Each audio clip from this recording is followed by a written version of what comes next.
بسم الله الرحمن الرحيم بسم الله الرحمن الرحيم بسم الله والحمد لله والصلاة والسلام على رسول الله وبعد ربي شرح لي صدري ويسر لي أمري واحلل عقدة من لساني يفقهوا قولي ربنا زدنا علما يا كريم.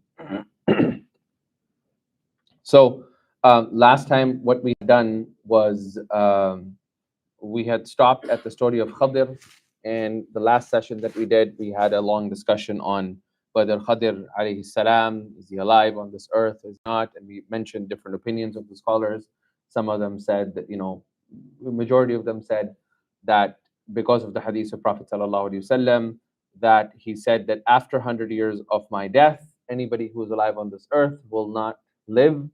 And then the response on the other side of the scholars were that, okay, fine, but what about Dajjal? We know Dajjal is going to come. And the second response of the scholars were like, well, Khadir is not from this earth. He was on the sea.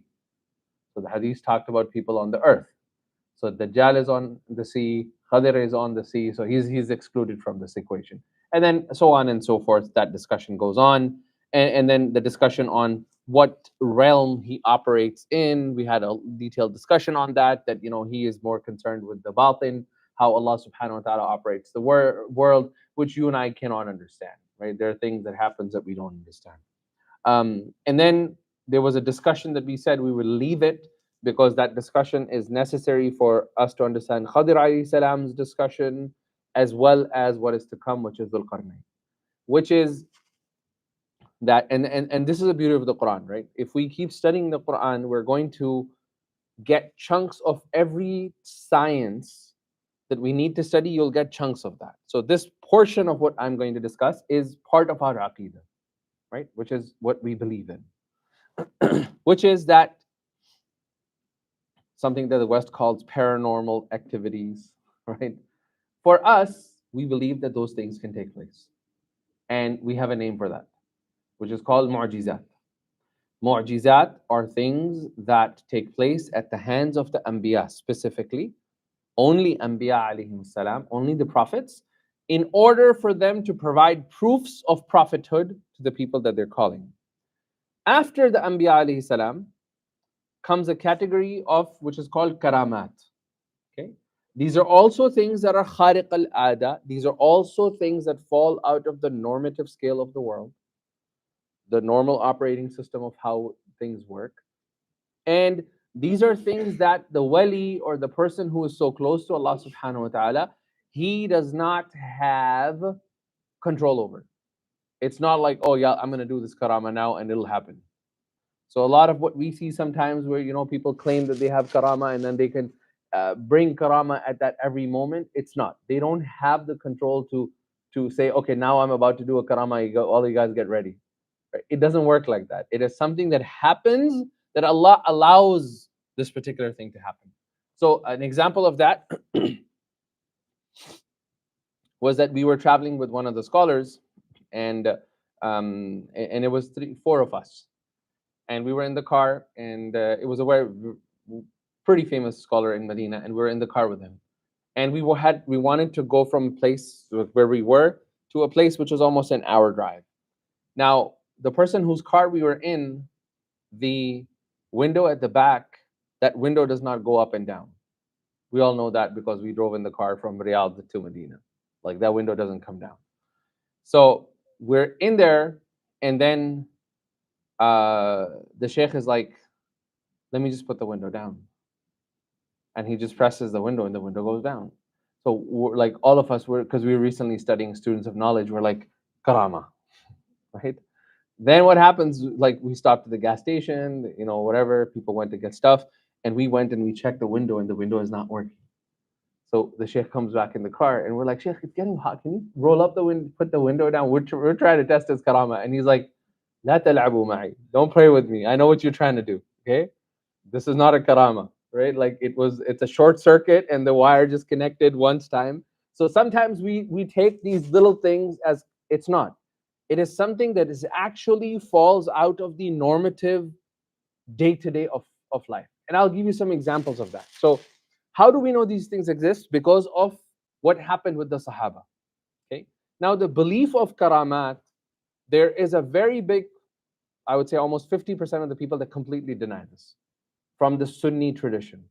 From our tradition, they say these karamat, yes, happen. All these things that happen with Umar radiallahu an, all the things that happened with Khubayb ibn Adi, all of these strange paranormal activities that happened, all of these karamat, they were only for Sahaba, and after Sahaba, this succession of these karamat stopped.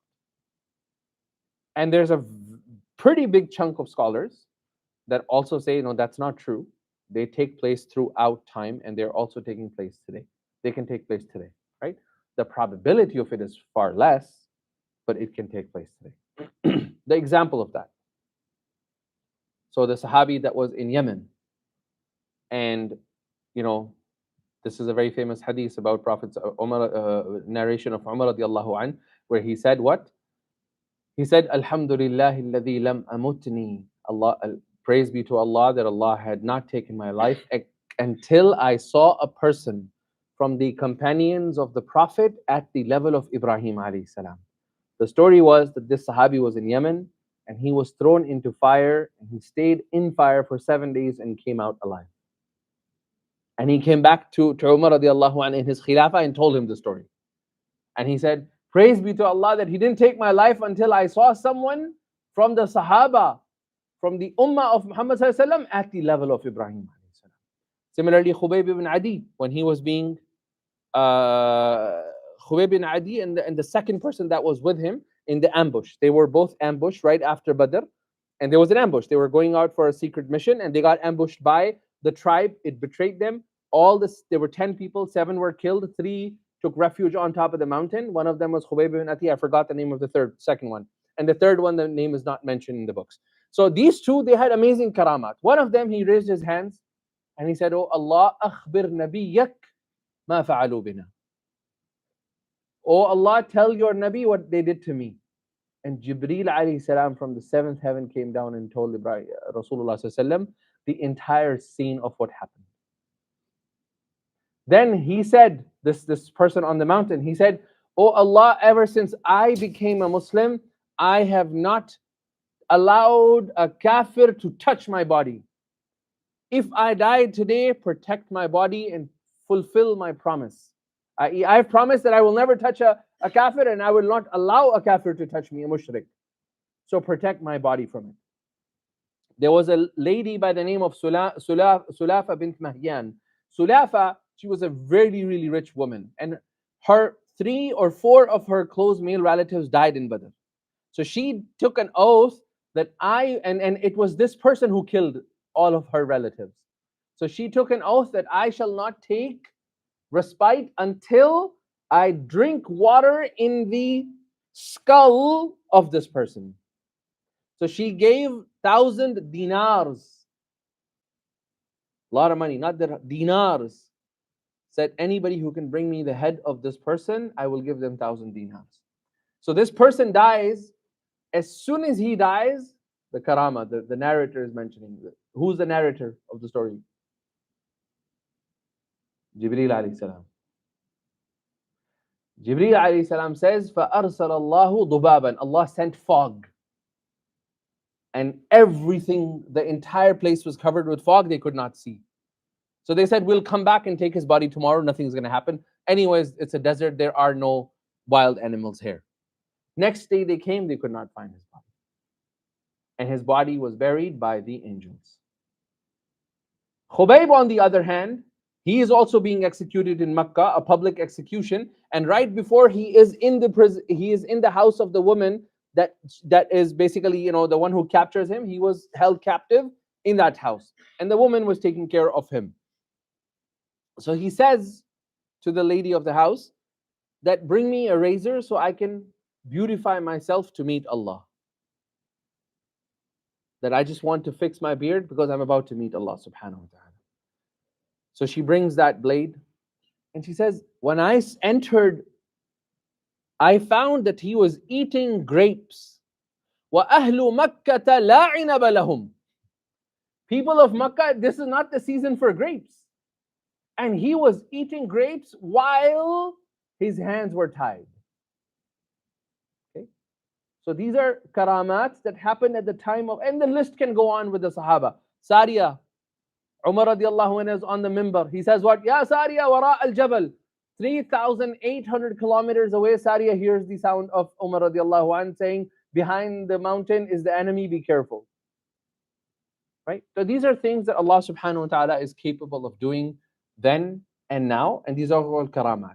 These are supernatural things that can take place, but only at the will of Allah, not at the will of the wali.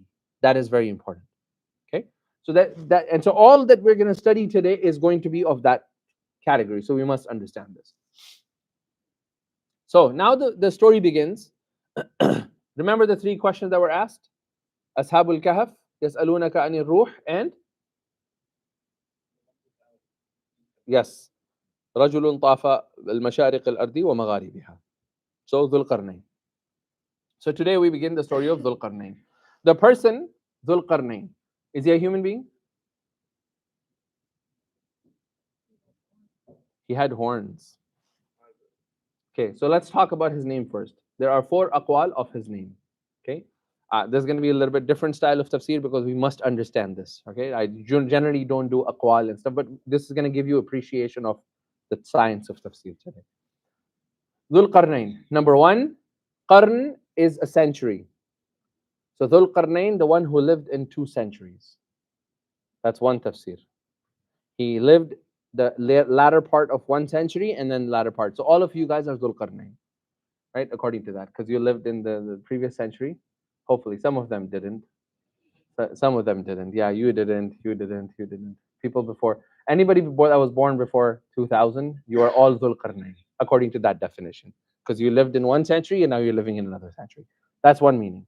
The second meaning of Dhul Qarnayn is that he has the knowledge of this dunya as well as the batin. Right? So the obvious and the hidden realm. So he understands the obvious realm as well as the hidden realm. The third meaning of Dhul Qarnayn is that when he was growing up, there was a sword that was hit on his head and his skull had split. So it had an obvious separation and a protrusion. So it felt like he had 2 horns. That was his physical structure of his skull. The fourth or fifth, I don't know, I forgot. Fifth? Fourth. The fourth meaning of Dhul Qarnayn is he used to have a qunsula, which is like a literally like something like this, which used to have 2 actual horns on top of it. Okay, so that's why he is named Dhul Qarnayn. Most of the tafsir scholars of the past, they call Dhul Qarnayn, the old tafsir scholars and the previous classical tafsirs, they'll say that he is the Iskandar the Great, Alexander the Great. Okay, that's one tafsir. Then there are tafsirs that say that this person was a person in India, and a third tafsir is that he was from the area of Tajikistan and those areas of China and Russia, that belt, and that's why the tafsir is, oh well, because the Greater Wall of China and all of that. If Allah subhanahu wa ta'ala wanted us to know who he was, he would have told us. Right? He wanted to focus on that he was known as Dhul Qarnayn. Right? That's one part. Was he a king? He was a king. And how many people have had the kingdom of the entire world? That's good. It's easy to answer this question, right? How many people have had the kingdom of entire world? It's very easy. 4. 2 were kuffar and 2 were Muslims. Who are the 2 kafirs? Nimrud and no, Bukht Nasr. Nebuchadnezzar. Yes. Bukht Nasr.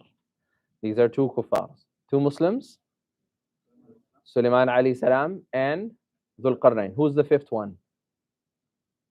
Who is the 5th one who hasn't come? Mahdi alayhi salam.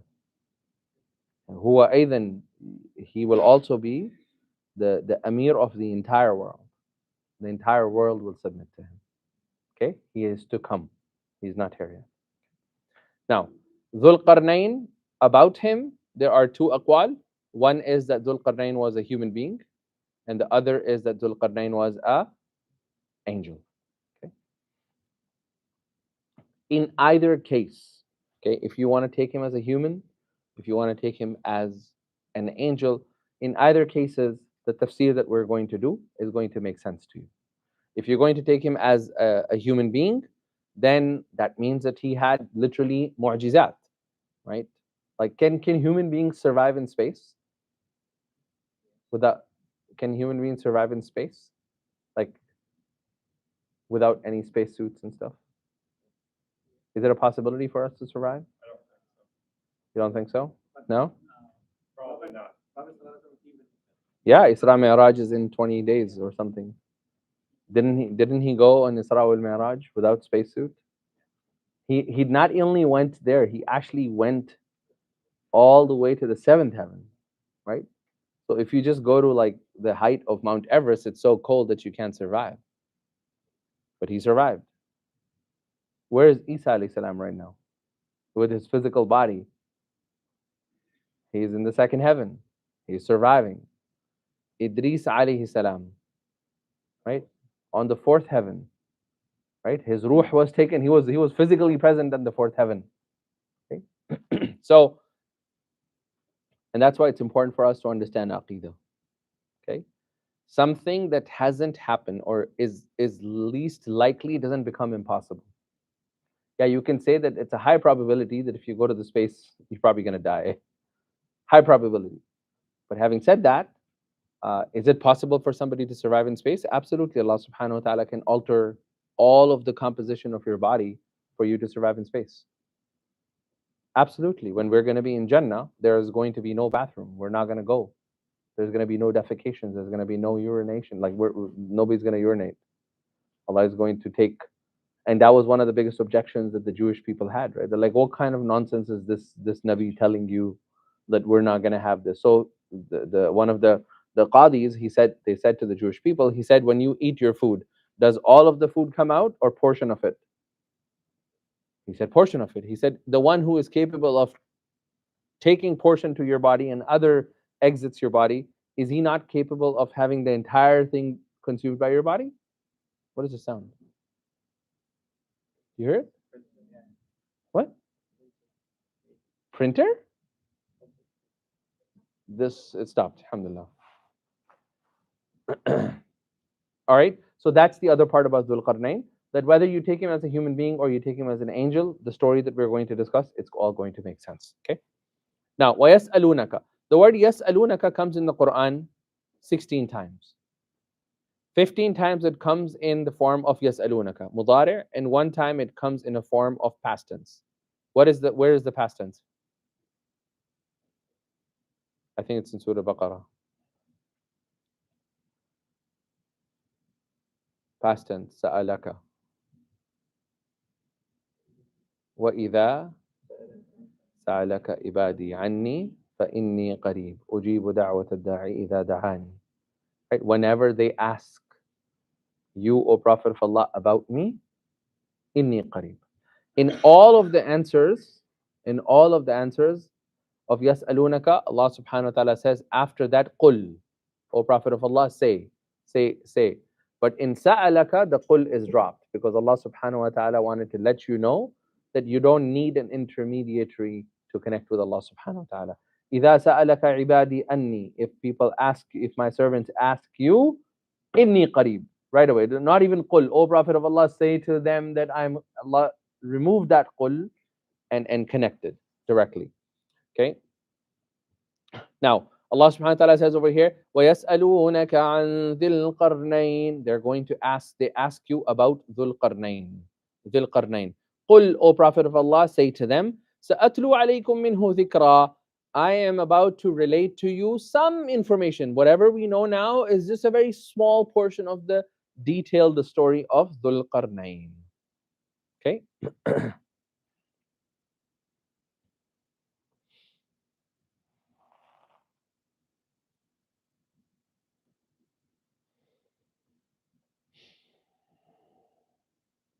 Now, understand, like this is a part I'm trying to understand how I can actually relate this to you. So the part when Allah says sa'atlu alaykum minhu dhikra, right?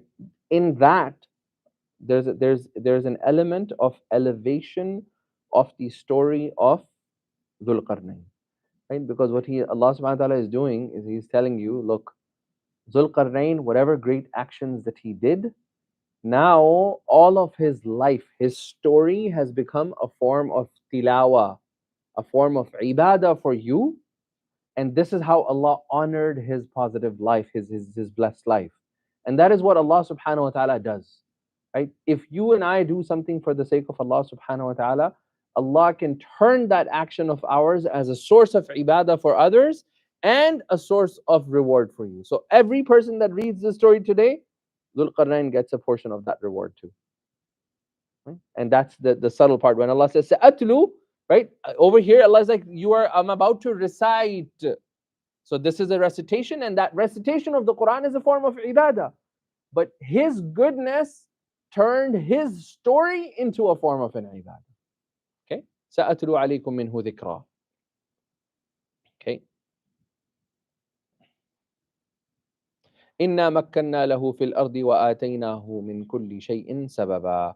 Allah subhanahu wa ta'ala said that we had makkanna, we had established him, we had given him all of tamakkun. Makkana yumakkinu basically means to be able to have complete control. Nothing is out of your control. Inna makkanna lahu. We had allowed him to have the control fil ard, in this earth. Wa ataynahu, and we had given him min kulli shay'in sababa.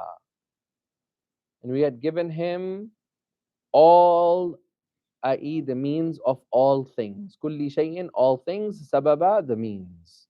Okay? How many times does the word sababa comes in the Quran?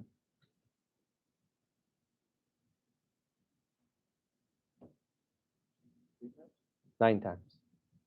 Right? The word sababa comes in the Quran 9 times. Okay? All of the 9 times except one, right? If you look at the translations of it, all of the 9 times that we translate the sababa in the Quran, we translate it as a pathway. A pathway. Okay? And the word asbab, today we say sabab. But the word asbab in the Arabic language, if you look up in the Arabic dictionary, it says turuqus sama'i fi abwabiha. It is the passageways and gateways of the skies through the doors of the sky. That is the literal definition if you pick up the Arabic dictionary. Asbab, turuqus sama fi abwabiha. Okay? Aw ma'arijuha, even some of the castles that can be found in the skies. Okay? All of that is the literal Arabic text of the meaning of the word asbab. Zayd ibn Aslam, the Sahabi, the Tabi'i, he used to say that Arabs only understood the word sababa as ways in the sky. Whenever the word sababa was used in the Quran, Arabs did not understand it any other way. Okay, this is important for us to understand. Okay, now what happens? Every time we do translation of this particular ayah, right, we turn it into means. Say sababa means, which is a really far-fetched translation of it. But the reason why most of the mufassiruns have done it is because they didn't understand space travel. They didn't understand all of that. Like, it was very foreign to them.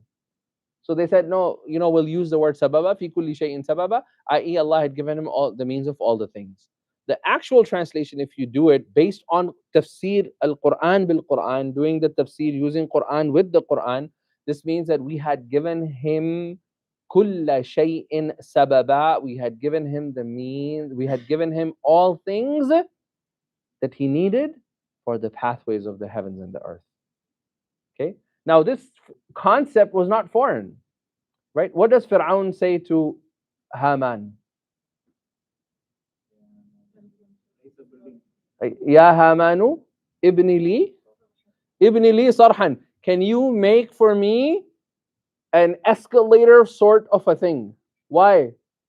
لعلي أبلغ الأسباب, so I can reach the pathways of the sky. And once I will reach that with the means that you will create for me, right? Then I shall be able to أطلع إلى no فأطلع إلى إله موسى. So I can go and check Allah, this Allah that Musa is talking about. It's in the Quran. So literally he is telling Haman, hey man, why don't you build me some space travel thing so I can get to the sky, asbab as-sama, I can get to the doorways of the sky so that I can cross, and now let me go and check where is the ilah of Musa. It's in the Quran and it's translated as the pathways of the sky.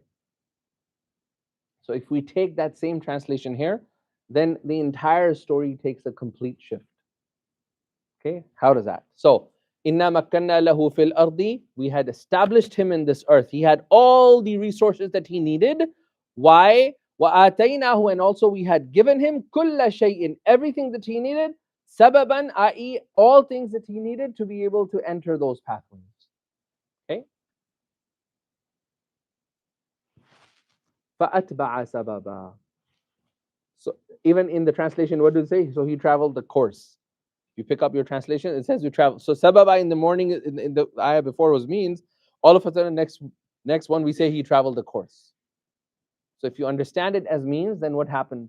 He traveled the course. Course where? He's leaving this earth. Now it's very important for us to understand some of the things that the Sahabas in the ahadith have been mentioned about him. For example, there's a hadith of Ali radiallahu an, a qawl of Ali radiallahu an, that Dhul Qarnayn, he parked his horse on Suraya, the Cyrus star. It's in Fath al-Bari. He parked his star in Suraya. What did I say? He parks his star? I like that. That's good. I think I need coffee. So he parked his horse at Suraya, which is a Cyrus star, and then he came back. And nobody from the previous generation ever questioned that, because they understood that travels in the space was a normal phenomenon. Nobody questioned that. And even it was recorded, and it has been recorded till today for us, right? And so many other aqwal that we have about Dhul Qarnayn, فَأَتْبَعَ سَبَبًا. So he traveled his course. حَتَّى إِذَا بَلَغَ مَغْرِبَ الشَّمْسِ. This is something important for us to understand. Until he reached the setting point of the sun. Where does the sun set? We've discussed this in the previous story. Does the sun ever set in the world? It's an illusion of sunset, but the sun is actually never setting. Okay, how would you have the sun setting? What needs to happen for you to actually see the sunset?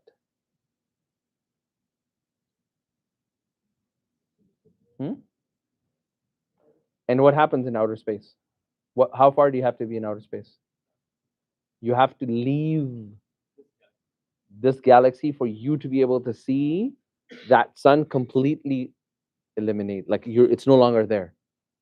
So he's saying, Hatta idha balagha, until he reached the point, Maghrib ash-Shams. He looked back and he's seeing the galaxy. He's leaving this earth. He's traveling, and now he doesn't see that galaxy anymore. He's like seeing our solar system. He's out of it. Maghrib ash-Shams. Wajadaha. This is so powerful. Taghrubu. Oh, there's food today? MashaAllah, MashaAllah. Allahu Akbar. This is amazing. Wajadaha. He found the sun. Taghrubu, it was setting. So he's looking at the sun and he sees the sun being setting. Fi aynin hami'atin. He sees the sun setting in a spring, or in a hole, ayn, in an eye. Hami'atin, it is murky. It looks like water, but it's murky. There, once he's about to leave this earth, wajada indaha, at that moment he found a qawm, he found a group of people there. Question for you guys. What is he talking about? This ayn, it's dark in color. Think about it. Black hole. Go and read the descriptions of black hole. It completely coincides with this. It's like an eyeball with a dark, murky water. عين حمئة. So he's actually exiting, and when he's looking back, he sees that as a black hole. عين حمئة وجد عندها قوما. At that place he sees قوم, a nation. Is it possible for us to have a different nation? How? Oh yeah, you guys took Aqidah, you can't talk. You guys had, like, the two of them attended the detailed Aqidah class, so they know the answer to this. You guys, you can't say, you can. The rest have to figure this out. Yeah, can they? Do we have one Earth or multiple Earths? Huh? One Earth? How many? 7? 7 Earths. So there are 7 of you. We have to get into multiverse. We have to get into multiverse. Okay? Dr. Doom sounds even more interesting now. So, question for you guys. In the Quran, Allah subhanahu wa ta'ala says Allah has created 7 heavens and 7 earths. And they are exactly the same. Mithlahun, like they're replica of each. Okay? Now, is there a possibility for us to have another intellectual creation of Allah subhanahu wa ta'ala that exists on those 7 heavens of, or 7 on those different earths? Yes, it's possible. Have we seen it? Do we have any information about it? No. Right? No. But we have enough ayat that allude to that Allah is capable of doing that. And Allah sometimes tells us that if you don't behave, I will remove you. And then ثُمَّ يَأْتِي خَلْقًا آخَرَ, I will bring another not another insan. I will bring another creation that are not going to be like you guys. Okay, so Allah is fully capable of that. And we have this in our tafsir books that before us were what? Before ins were the jinns, and before jinns were the bins, and before bins were the hins, right? And those all three, and they were all, so, and then they were all intellectual because the jinns were sent to negotiate with the bins, and if they don't listen to you, then kill them. All of that is happening, and we know. I'm seeing the beautiful faces of people that are like, what is going on? So 7 earths, he goes and he finds Indaha at the time he's exiting this universe, this world, and he's going to the different world. وَجَدَ عِنْدَهَا قَوْمًا, he finds a group of people over there. قُلْنَا يَا ذَا الْقَرْنَيْنِ, we said to Allah says to Dhul Qarnayn, you have a choice. إِمَّا أَن تُعَذِّبْ or إِمَّا أَن تُعَذِّبْ, you can punish them. وَإِمَّا أَن تَتَّخِذَ فِيهِمْ حُسْنًا, or you can deal them with a gentle and nice, kind manner. Who generally has the option to punish at mass scale? Angels. And that is the ayah that Allah alluded to a lot of the scholars saying that he was an angel. He was not a human being. Angels generally come to, Allah sends them to a nation and says, punish them or don't. Allah gives them the choice. To the angels, sometimes Allah gives them the khiyar, that if in salah, if they turn back, then don't punish them. If they punish them, or go and ask the Nabi. Go and ask the Nabi. So that is what's happening. قَالَ أَمَّا مَنْ ظَلَمَ, so he comes and meets this group of people and he says, as for the ones who have transgressed, فَسَوْفَ نُعَذِّبُهُ, we are going to punish you. ثُمَّ يُرَدُّ إِلَىٰ رَبِّهِ, then you will be sent back to your Rabb. فَيُعَذِّبُهُ, and he will also punish you. عَذَابًا نُكْرًا, a torment, a horrible torment. وَأَمَّا مَنْ آمَنَ وَعَمِلَ صَالِحًا, and as for those who became Muslims and they iman, they believed and they did righteous deeds or good deeds, or they do good, فَلَهُ جَزَاءً الْحُسْنَى, for them they're going to get the finest rewards. وَسَنَقُولُ لَهُ مِنْ أَمْرِنَا يُسْرًا, and we will have, our commands are going to be easy for them, i.e. we treat them with ease. Okay?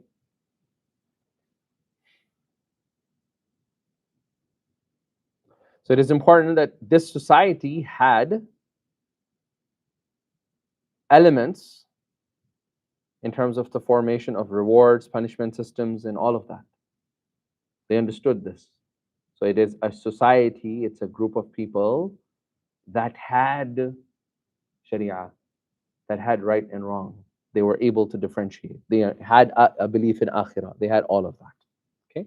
ثُمَّ أَتْبَعَ سَبَبًا. So then he traveled. Now he traveled a course, i.e. he traveled a different, Thumma is referring to, then he traveled a different course, i.e. he traveled further. حَتَّى إِذَا بَلَغَ مَطْلِعَ الشَّمْسِ. What is happening this time? The time before, he's exiting from this world and he sees the sun from our universe setting. Now he's traveling and he's entering somewhere else, so he sees the sun. The first thing you're going to see is the brightest star. So he's entering into another realm and he sees مطلع الشمس. He sees the sun rising. Okay? حتى إذا بلغ, he reaches the point, entry, مطلع الشمس, where the sun rises. Where does it rise? It's always there. But if you're coming into the galaxy, the first thing you see is that. So he enters that place. وَجَدَهَا تَتْلُعُ عَلَىٰ قَوْمٍ. Now, he enters this place, this verse, this universe, and he finds that the sun was for this society, ala qawmin, it was rising on a people. The sun was there on a people. Lam naj'al lahum min duniha sitra. They had no way to protect themselves from the light of the sun. And this ayah also alludes to the fact that this can't be in this world, because we can always find shade from the sun. And Allah is like over here, Lam naj'al, i.e. it's like Allah is like, we had not created for them. They had no way at all. They had no way at all to cover themselves or save themselves from the light of the sun. In our tafsir books, yes, the sun was always out and they had no protection. No. When the sun was out, they had no protection from the sun. Because of the hadith that is mentioned in Ibn Kathir. This is a hadith that is in Ibn Kathir. It's a very long hadith, but I'll summarize it. The summary of the hadith is that when he came over there, Dhul Qarnayn, he saw these people. The only protection that they had from the sun is that they would take the fat, of any animal that they had access to. They would put that fat all over their body. And then while the sun was up, they would keep themselves submerged completely in the water to protect themselves from the sun. And then when the sun was about to set and there was some rays left, they would catch whichever fish they were able to catch, and they would just raise the fish with a stick, and the rays of the sun were so strong that كَانَ يُشْوَى لَهُمْ بِالشَّمْسِ سَمَكُهُم. Their fish would just literally barbecue in the sky with literal rays of the sun. And then as the sun would set, then they would come out and eat whatever they could. Okay? So this is mentioned in Ibn Kathir about this. Okay? كَذَلِكَ. Remember, we have mentioned this again and again and again in Surah Kahf and previous surahs. Whenever Allah says كَذَلِكَ, i.e. this is referring to the way all of the miracles that we have discussed about Ashabul Kahf and about Zul Qarnayn and about Khadir alayhi salam. Likewise, وَقَدْ أَحَطْنَا بِمَا لَدَيْهِ خُبْرًا. Allah is like, the way I am telling you about all of these stories, Allah is like, we are well aware, we have absolute, true, full knowledge of Him. I don't get in doubts about what is to come, because what is to come is actually more powerful. Okay? Then, ثُمَّ أَتْبَعَ سَبَبًا. So he traveled the course. Okay? He traveled the course. This is the third course he travels.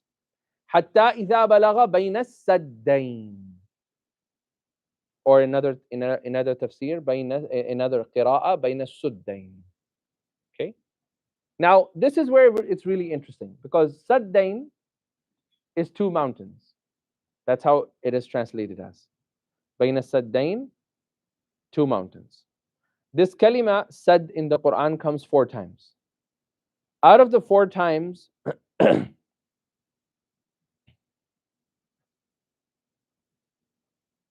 it comes in Surah Kahf in ayah number 93. It comes in Surah Kahf ayah number 94. And in Surah Yasin, it comes 2 times in ayah number 9. وَجَعَلْنَا مِنْ بَيْنِ أَيْدِيهِمْ سَدًّا وَمِنْ خَلْفِهِمْ سَدًّا فَأَغْشَيْنَاهُمْ فَهُمْ لَا يُبْصِرُونَ. Right? We have created وَجَعَلْنَا مِنْ بَيْنِ أَيْدِيهِمْ سَدًّا. We have created between, i.e. them and the opposite side, saddan, a barrier. Okay? Right? فَأَغْشَيْنَاهُمْ فَهُمْ لَا يُبْصِرُونَ. And they do not see. So this barrier was a barrier. Which story is this referring to? Come on, man. When was the barrier where Prophet ﷺ just walked right in front of the people? Hijrah. When all the 40 tribesmen with their swords open were standing and waiting to kill Prophet ﷺ. And over here Allah subhanahu wa ta'ala says that we had created between Rasulullah ﷺ and those people a barrier. So he literally walked out in front of them. He could see them through the barrier. They could not see him. Okay? So As-Saddain comes this time. So really interesting that all the times in the Quran, Sad is used as a barrier except over here. And they call it mountains over here. Sad in the Arabic language generally is never used for mountains. But because of the hadith that they are encapsulated between 2 barriers, they literally said these are 2 mountains. Okay? They literally said these are 2 mountains. But the actual meaning of Sad is a barrier. Okay? So, hatta until idha balagha, he reached bayna saddain, between the 2 barriers of the 2 worlds. Okay? Between 2 worlds. So he's in this one world and another world, and between these worlds are barriers. The way we know about the story of Prophet ﷺ, a barrier. They are in this world or another world, but there is a barrier. There's a barrier between these 2 worlds. Bayna saddain, between 2 barriers. Wajada min dunihima, separated from them. Okay, so he's not talking about this. There's a min dunihima over there. He found a group of people that away from this barrier was qawman, was a group of people la yakaduna yafqahuna qawla. There were people who could not understand language. Yafqahuna qawla, i.e. they did not, there was a group of people, but they don't have the ability to talk. Okay? And yafqahuna qawla, any form of speech, they're not able to understand. Now, the way the Mufassirun have interpreted this ayah is saying that, okay, they were talking in sign language. But then that ayah doesn't make sense, because yafqahuna qawlan, in qawl, any form of qawl, anything that is understood, whether you say it with your tongue or it is heard, aw bilams, with like a wink, and all of those forms of communication is called qawl, right? So la yakaduna yafqahuna qawla, there are a group of people, they could not understand, they did not have the ability to understand speech. Okay, so what's the next ayah?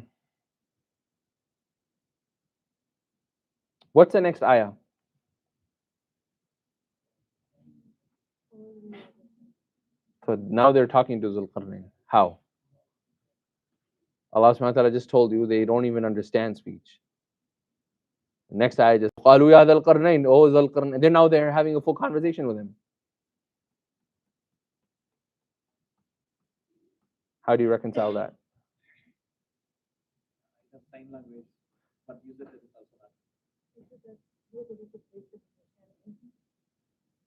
No. يَفْقَهُونَ قَوْلًا. That ayah cannot. That meaning can't stand.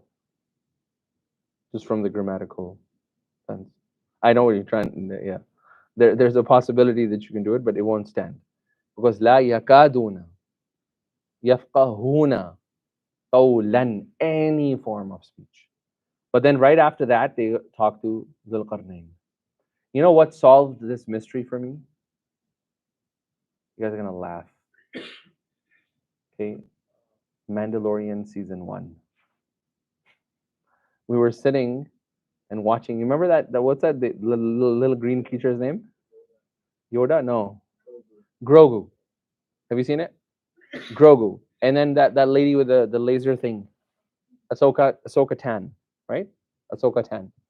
So remember the first time Ahsoka Tan meets Grogu, and Mandalorian is like in the back, and he walks up, and he sees both of them, and they're just sitting there, and he sees like what is going on. He's clearly sees no sign language, no physical inclinations. They're just sitting there, and then she turns to him, and then she picks up and picks him, puts him down, and then they're just sitting there. They're looking at each other, and then Mandalorian asks Ahsoka Tano, says, "Are you guys talking to one another?" And she says, "What?"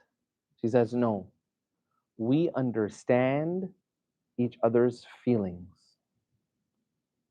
We don't need to talk. Like our communication is through feelings." That can actually be called not qawl, because it's feelings. You haven't expressed anything from your physical existence. And then we found out that elephants can speak like that. Elephants can speak at subsonic waves for over 100 miles. They can send these feeling waves that are so subsonic, and they can travel so far, and they can actually feel an elephant in stress somewhere really far and then show up to help that elephant. Okay? And there's no communication, no sound. So over here, لا يكادون يفقهون قولا, that they were not able to understand. Right after that, قالوا يا ذا القرنين, i.e. there was a means of communication that was beyond what you and I can understand in this realm. It was speech, but it was not qawl. It was a communication, a form of a communication. يا ذا القرنين إن يأجوج ومأجوج. Indeed, Ya'juj and Ma'juj have caused a lot of havoc for us. يفسدون مفسدون في الأرض. So before we get into the ayah, we have to first understand Ya'juj Ma'juj. Okay? How many of you know what Ya'juj Ma'juj are? What are they? Tiny creatures? Okay, good attempt. Okay, so I think Juj and Majuj, I think they're Gog and Magog or something. Gog and Magog, okay, good. They're like they're the characters. They're what? They're the holy book characters. The holy book characters. Something That's like a nice that. way to put them. The holy book characters. Okay. Anybody else?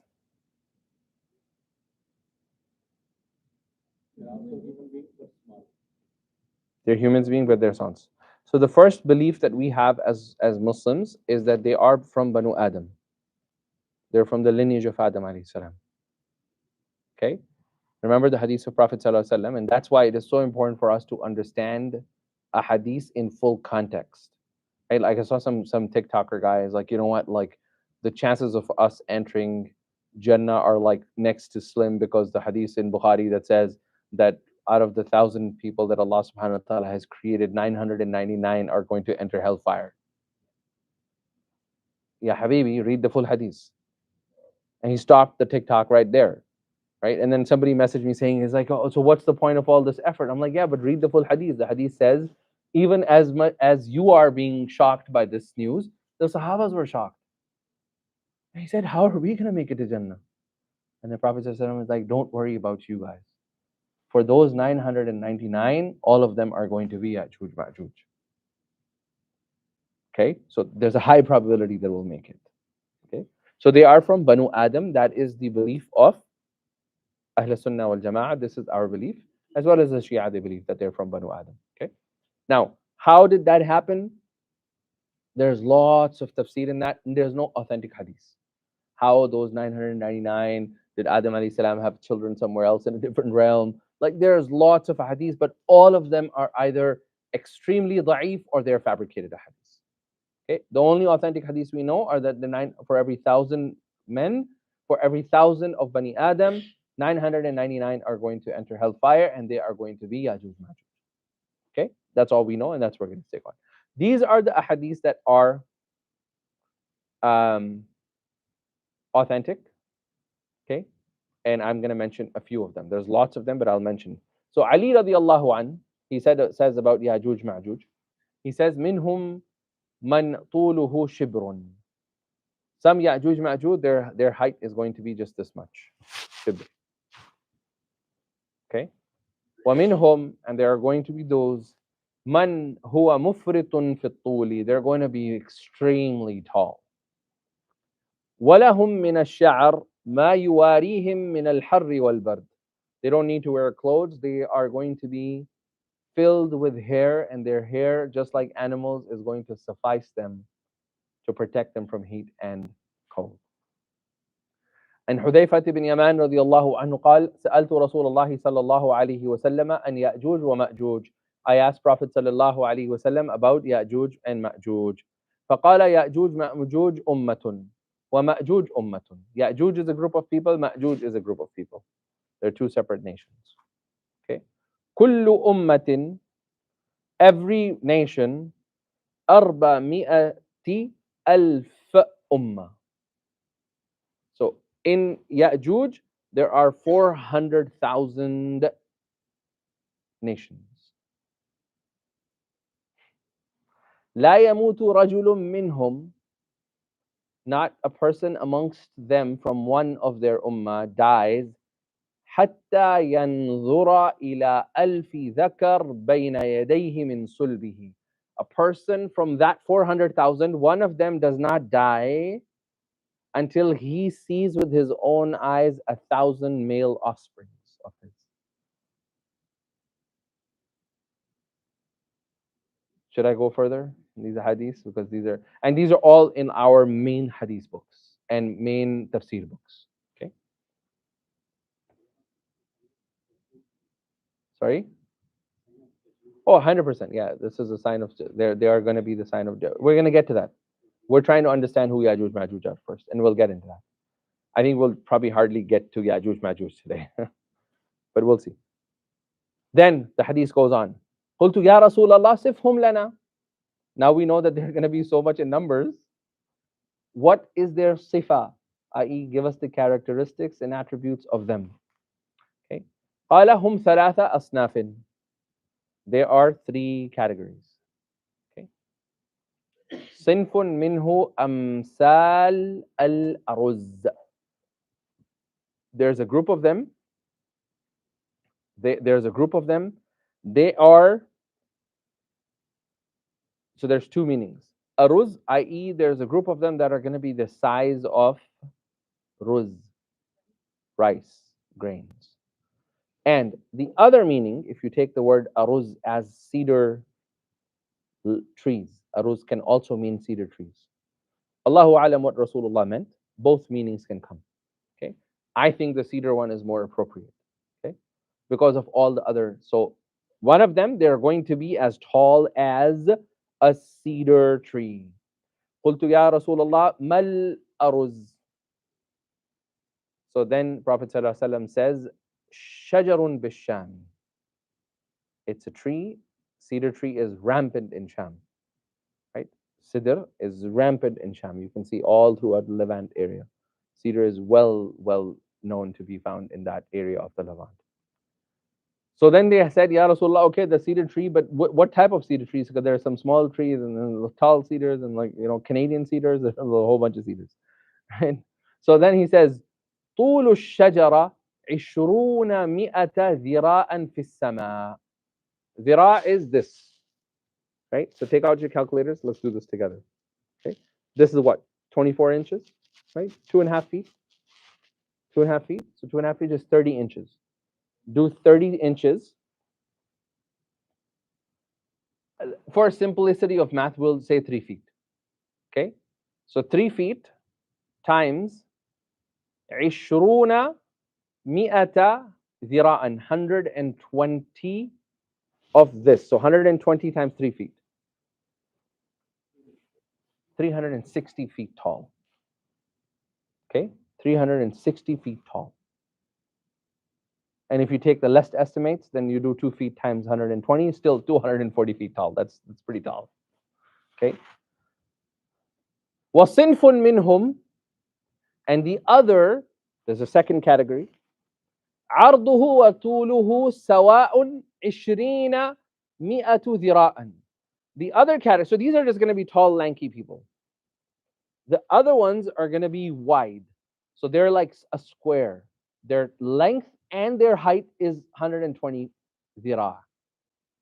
They're like a bulldozer, like block that walks. Okay.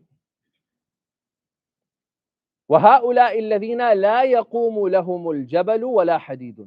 This wide group of people, like square people that are going to be walking, right? In front of them, no mountain will be able to stand, and no hadid. They are literally men of steel. You can use any form of steel in this world. لا يقوم أمامه حديد. No bullets are going to kill them. No, and this is very indicative. You can bomb them, you can do whatever. They will not be affected by steel projectiles. Okay. وهؤلاء الذين لا يقوم لهم جبل ولا حديد وصنف منهم يفترش أحدهم. This is even shocking. And the other group is going to be just a group. يفترش أحدهم أذنه. So they have long ears. And one of them will take one of these ears and make it as a bed and use the other ear.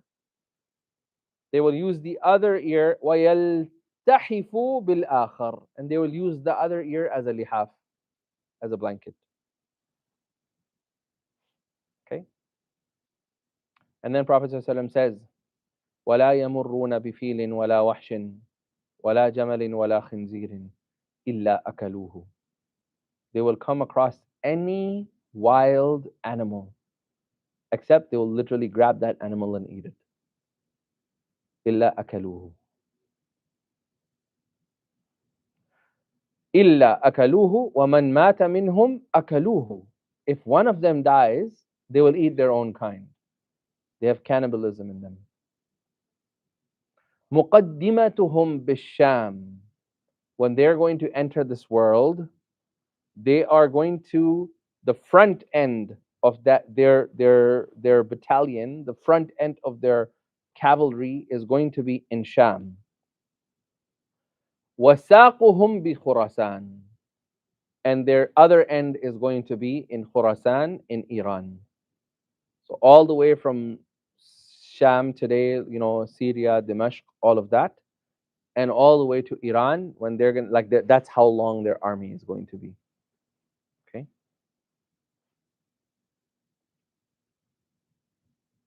يشربون أنهار المشرق وبحيرة الطبرية. Buhaira al-Tabariya, this is a lake of Tabariya in the Levant area.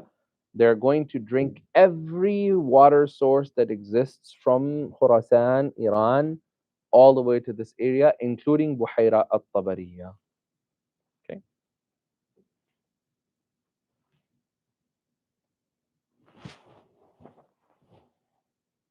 Okay. So that's one description. You guys want another hadith? Okay. ثم الناس من وصفهم بقصر القامة وصغر الجثة. So there's going to be groups that are going to be shibr, as Ali radiallahu anh said, right? And they're going to be really small. Okay. بكون الطول أحدهم شبرا ومنهم وصفهم بطول القامة كبر الجثة وأثبتوا لهم مخاليب. They're going to have claws. والأظافر, and nails. They're going to have claws, and those claws are going to have nails. والأضراس, canines. Every single one of them is going to be a literal vampire. Okay. كأضراس السبع. And Prophet ﷺ was like, it's not just any canines, it's the canines of a feline cat. وَاخْتَلَفُوا فِي كَيْفِيَّةِ. The only difference is like how long the canines are going to be. Some are like they're going to be long, they're going to be short, but at the end, everybody agreed that they're going to have canines. Okay. And the other major ikhtilaf between the scholars is كَيْفِيَّةُ إِفْسَادِهِمْ فِي الْأَرْضِ. Okay. How are they going to destroy this earth? That is massive tafsir and hadith and stuff in our tafsir books. Like you can keep on reading and reading and get confused. Okay, there's a massive ikhtilaf on, but everybody confirms that there's going to be mass destruction at their hands. Okay.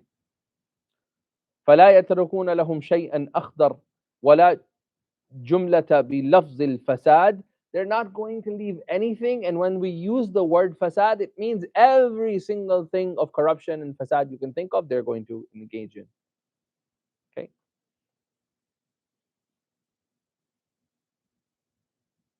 Question for all of you guys. Where are they today? We'll stop here because I think we'll not do the next part of the ayah. Where are they today? Are they in this world?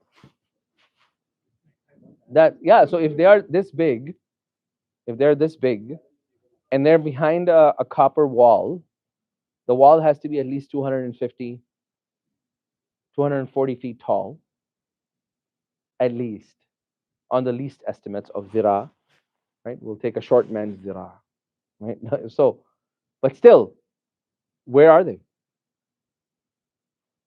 Maryam.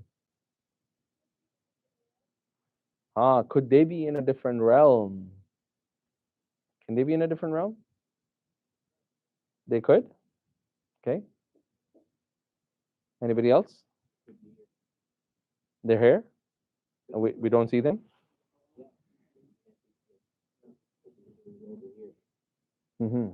But it's a physical structure.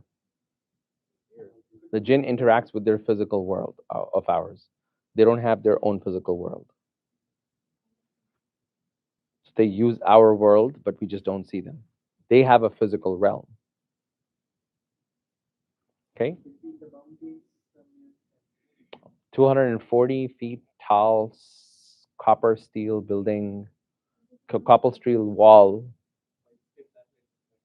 Yeah. By this time, Elon Musk could have figured it out. They could also be in underground. Okay, beautiful. They could also be underground. Okay. Where are they? Inshallah, we'll talk about them next week. But it's enough. And these are just two of the 18 or 19 authentic ahadiths that talk about their, كأن وجوههم مجان المطرقة. Their faces are like somebody has taken a, cast iron skillet and slapped their face, and it's like they're just flat faced. It literally says mijan, your shields. Somebody's like, take that shield and imagine if the shield was hammered flat, right? That's how their face is. Okay. There's so many other descriptions given about them, but I intentionally gave descriptions that you may not have heard about. All other descriptions you may have heard about them, but these are other descriptions that exist. They are going to be a test for us. They're going to be one of the greatest tests that the Ummah is going to be tested. And they are one of the minor signs or major signs? Major.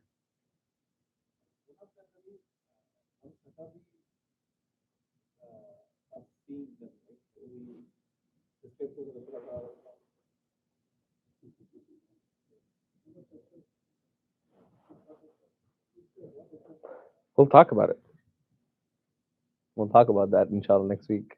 Okay? Sounds good, inshallah? Yes. Any questions about this? Yes.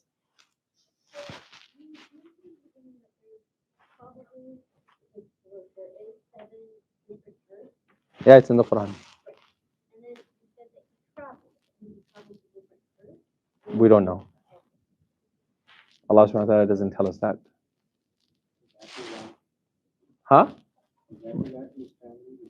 We don't know which. He's traveling from one place to another. Yeah. Most of the tafsir scholars have considered this all taking place in the earth.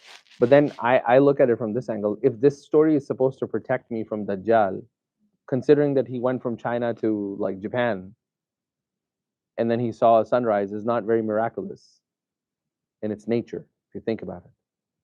Right? So how is Zulqarnain's story is supposed to protect me if he's just having normative travel from one place to another?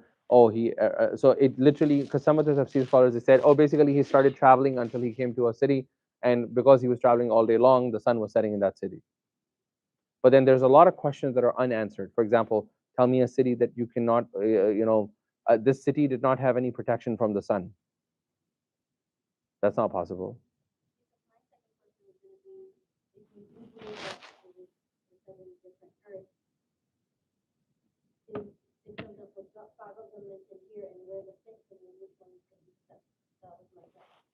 Not five. Five are not mentioned. Three are mentioned. Three are mentioned. So he's exiting from one. And we'll get into the Yajuj Majuj, right? We'll get into the Yajuj Majuj where they are, okay? And if are they coming from a different realm, and then that could be the fourth world. If they're coming from a fourth world and they are entering into that hole, that barrier has been patched, right? And all of that we'll discuss inshallah next week. May Allah subhanahu wa ta'ala bless everybody that is here.